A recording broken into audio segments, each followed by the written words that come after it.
రాజకీయాల్లో ఎప్పుడు ఎలాంటి పరిస్థితులు వస్తాయో ఊహించలేము. గెలిచిన ఆనందం లేదు, ఓడినా బాధ లేదు అన్న చందంగానే రాజకీయాన్ని ఎప్పుడు కూడా చూడాల్సిన అవసరం ఉంది. ఎందుకంటే ఒక 5 ఏళ్ళు 10 ఏళ్ళు అధికారంలో ఉండొచ్చు, ఆ తర్వాత ప్రతిపక్షంలోకి రావచ్చు.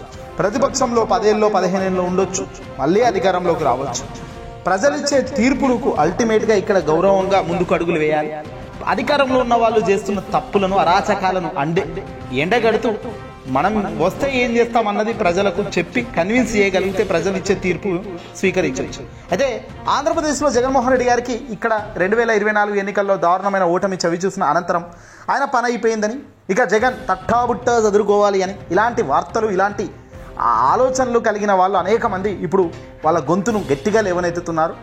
కట్ చేస్తే జగన్మోహన్ రెడ్డి గారి party YSRCP party largest party, దేశవ్యాప్తంగా 5వ స్థానంలో ఉన్న పార్టీ అన్నది చాలామందికి తెలియని అంశం. వైఎస్ఆర్సీపీ పార్టీకి భారతదేశం దేశవ్యాప్తంగా చూస్తే మాత్రం అధికార వైఎస్ఆర్సీపీ పార్టీ 5వ స్థానంలో దేశవ్యాప్తంగా ఉంటే 7వ స్థానంలో తెలుగుదేశం పార్టీ ఉంది. అంటే ప్రస్తుతం టీడీపీ ఆంధ్రప్రదేశ్లో కూటమిలో అధికారంలో ఉన్న పార్టీ. అయితే ఇవన్నీ పక్కన పెడితే దేశ ప్రధాని నరేంద్ర మోదీ గారికి ఇప్పుడు జగన్ పరిస్థితి బాగా పెరగబోతుందట. ఎందుకు ఏంటి అనేది ఒకసారి చూద్దాం.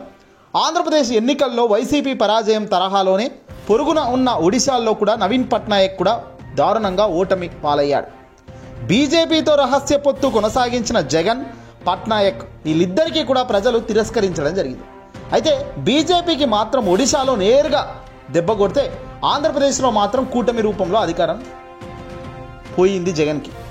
ఈ నేపథ్యంలో నవీన్ పట్నాయక్ చాలా పెద్ద నిర్ణయం తీసుకున్నట్టు సమాచారం అందుతుంది. తాను ఒడిశా ప్రయోజనాల కోసం బీజేపీకి మద్దతు ఇస్తే ఆ పార్టీ కాస్త తన పార్టీని బీజేడీని జతగట్టి వాళ్ళు గెలవడం జరిగిందని, ఇది ఆయన మోసం చేసినందుకు ఆయన సంచలన అడుగులు వేస్తున్నారు. ఇక రాబోయే రోజుల్లో కషాయి పార్టీని ప్రత్యర్థిగానే చూస్తాను అంటూ కూడా ఆయన సంచలన ప్రకటన అయితే చేయడం జరిగింది. మరి ఆంధ్రప్రదేశ్లో అలాంటి వాతావరణం, అలాంటి పరిస్థితి లేదు అనే మాత్రం చెప్పవచ్చు. ఎందుకయ్యా అంటే ఆంధ్రప్రదేశ్లో ఇటీవల జగన్మోహన్ రెడ్డి గారు మాత్రం తాజాగా లోక్సభ స్పీకర్ ఎన్నికల్లో తమ మద్దతు కావాలి అంటూ కేంద్రం అడగగానే జగన్మోహన్ రెడ్డి గారు అయితే తన మద్దతును హూందాగా ప్రకటించారు. దీని వెనకాల కీలక కారణం కూడా ఉంది. గత 5 ఏళ్లుగా రాజ్యసభలో బలం లేని బీజేపీకి నవీన్ పట్నాయక్, వైఎస్ జగన్ ఈ ఇద్దరి రూపంలో భారీగా మద్దతు లభించింది. ఇప్పుడు బీజేపీకి సంబంధించి నవీన్ పట్నాయక్ దూరం కావడంతో జగన్ కేంద్రంలో కీలకం కాబోతున్నారు. రాజ్యసభలో ఏకంగా 11 మంది ఎంపీల మద్దతు ఉన్న వైసీపీ ఖచ్చితంగా బీజేపీకి అవసరం, ముఖ్యం కూడా 2026 దాకా.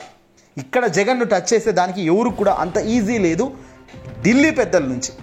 ఇక మోదీ ఎలాగో తన వైపు చూడబోతున్నారు అన్న ఆలోచనతోనే జగన్ లోక్సభ స్పీకర్ వైపు మద్దతు ఇవ్వడం క్లియర్గా కనబడుతుంది.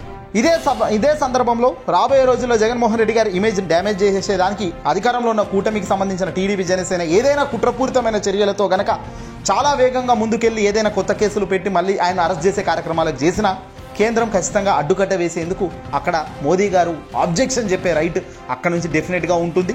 తద్వారా ఇక్కడ ఈయనకు ఇబ్బందులు అయ్యే పరిస్థితులు లేవు.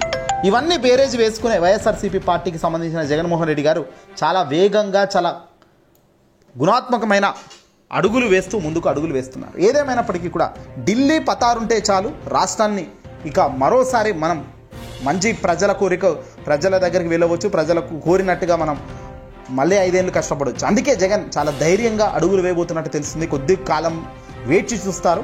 ఒక 6 నెలల సమయం కూటమి ప్రభుత్వంకి ఇచ్చిన అనంతరం జగన్ గట్టిగా ప్రజల్లోకి రాబోతున్నారు. అందుకే మళ్ళీ డిసెంబర్ లేదా జనవరి నుంచి కూడా 2025 జనవరి నుంచి కూడా విజృంభిస్తారు తన యొక్క అడుగులు, రాజకీయ నిర్ణయాలు. ఏదేమైనప్పటికీ కూడా మోదీకి దగ్గరగా వెళ్తూనే జగన్ తన రాష్ట్రాన్ని మళ్ళీ ఘాడ్లో పెట్టి ఏ అధికారం ఎక్కడైతే కోల్పోయిందో అక్కడే నిరూపించుకొని రుజువు చేసుకోవాలనే ఉద్దేశం అయితే ఇక్కడ కనబడుతుంది.